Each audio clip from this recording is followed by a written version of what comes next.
Buen Camino. Buen Camino. I'm here with Jared, aka Lost. How you doing? What town are we leaving right now?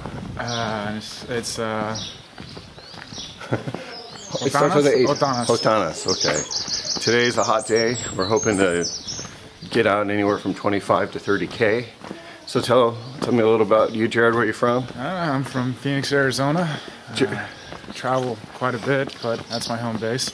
Jared's sort of a fascinating dude. I met him a few days ago. He has this really wild tattoo with a pretty cool story to it. Maybe he'll let me film that later. Yeah, no problem. And he's a first responder for Red Cross, so he gets to go out and see all these catastrophes firsthand. What a lucky guy. It's fun sometimes. So why are you doing the Camino? I'm hiking it for my mother, actually. Oh, that's awesome. Yeah, she's not doing too well in health, so I'm dropping a stone for her at a certain point. That's awesome. So, and I could use the exercise. How's your knee? It's holding up. It's holding up pretty well, actually. So what happened to your knee yesterday? Let's hear about it. My kneecap slipped out. Oh, shit. I've got a tear in my patella. Oh, man. So, you think you can walk 20K on a torn patella? oh yeah, I'll walk all over Santiago with that thing. That's awesome. Yeah, cool, man. so it should be fun. All right, so any words of wisdom that you've learned from the Camino so far? Don't look at your feet. Pick up your head and look around once in a while. Okay, that's really good wisdom. You don't want to miss anything. All right, so describe yesterday's walk. Every morning I tried to describe what the previous day's walk was like. So, you know, like It was like walking through Oklahoma. It was just rolling hills, kind of wheat grass, nice. You know, there's a part where we got over this little crest area, and I just watched the shadows of the clouds rolling over these hills, and it's just beautiful, man. Yeah, that was my pinpoint of the day. Yeah, I was digging just the colors. Yeah, it was just the reds, so the greens, yeah, it's blues. trippy. Very flat, which was nice. Yeah. A little hot, so everyone was getting a little dehydrated. We might have lost another member, Cindy. Yeah, looks like she's a little messed up today, so we'll see her again. Yeah, she's gonna take a car back to Burgos and go to the hospital, along with Pete. I don't know if I mentioned this in the previous, but Pete got a hurt toe, and the doctor said he can't walk on it. So, well, buen camino. Buen camino. On the road again. I can't wait to get on that road again. Music with my friends. And I can't wait to get on that road again. That's all we know. All right, introduce each of you.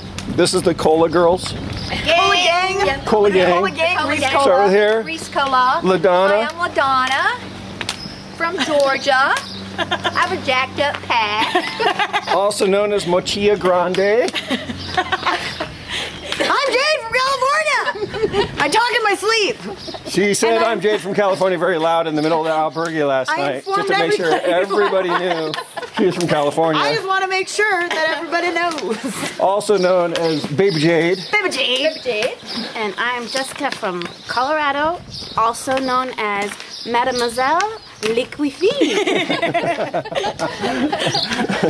All right, so you got one more song, or is that it? That's all we got. All right, we'll come back. Oh, my mom sings "Put Another Log on the Fire" when we have a bonfire. All right, go for it. Do it. Put another log on the fire. Okay, no country music. This is ending. Hola. All right, it's a little later in the day. You can see behind me, I'm just surrounded by beautiful scenery. Flowers everywhere. If you can see all these, just the colors are amazing.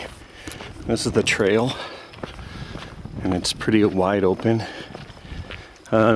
We left Hontanas, and we're heading towards a little town called Itero de Vega, which is supposed to have a river going through it. And I think we're about 7 kilometers from it. There's a group of us spread out over this trail. It's really hot, and just before getting this downhill peak and going through this valley, there was this massive, brutal uphill to the point where we were all sweating. I mean, I was sweating so bad, I thought I came out of a pool, and my whole clothes were drenched. And it was straight up. Very hot here, very but a nice little breeze. So it's sort of a beautiful walk. My shoes, I changed shoes back in Burgos. I went and bought a pair of Salomon. I will show you them. They're very bright orange. It was the only color they had. But they're lighter than my Salomon boots, which I have in my pack. So my pack grew in weight, but my feet have become better. They don't hurt as much on sort of pavement or little trails like this. And they're lighter weight, so I definitely would recommend the bigger boots if you're going through mud or really any kind of intense hiking. But for the long, even stuff, something light like this seems to work a lot better. I think I'll do like a whole little video clip on gear when I get to, you know, someplace I can sit and rest. The other thing I hugely recommend, a lot of the guys out here, they get scarves.